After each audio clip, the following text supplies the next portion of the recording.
नाशिकमधील मिरगावकरांकडून विकृत भोंदूबाबा अशोक खरातच्या कारनाम्यांची पोलखोल करण्यात आली। खरात गावकऱ्यांना आपण इंटरनॅशनल गॉड असल्याचं सांगत धमकावत होता असं गावकऱ्यांनी सांगितलं। तर त्याचं ऐकलं नाही तर यंत्रणेचा वापर करून थेट जेलमध्ये टाकायची धमकी द्यायचा असा आरोपही गावकऱ्यांनी केला।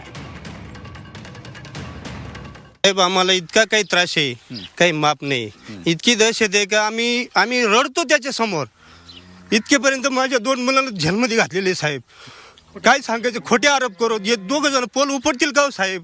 वीज बोर्डाचे साहेब हाताशी धरून त्याच्या बंगल्यावर बोलून त्यांच्यावर दबाव आणून यांना 10 करोनाच्या काळामध्ये 10 दिवस जेल भोगावं लागलं।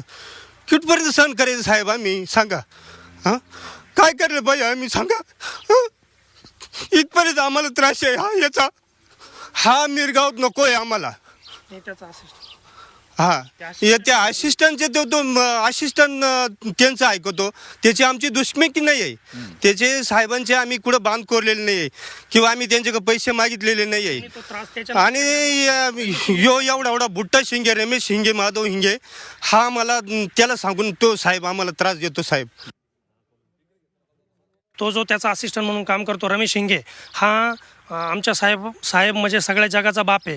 आणि तो साहेब पण लोकांना सांगायचा आय एम इंटरनॅशनल गॉड। त्याचे हे प्रत्येक शब्दामध्ये वाक्य वापरायचं का आय एम इंटरनॅशनल गॉड म्हणजे मी पूर्ण जगाचा देव आहे असं सांगायचं। आणि सगळ्यांवर दबाव आणून खूप गोरगरिबी लोकांना खूप त्रास दिला। त्याचा त्रास आम्ही पण स्वतःही भोगला।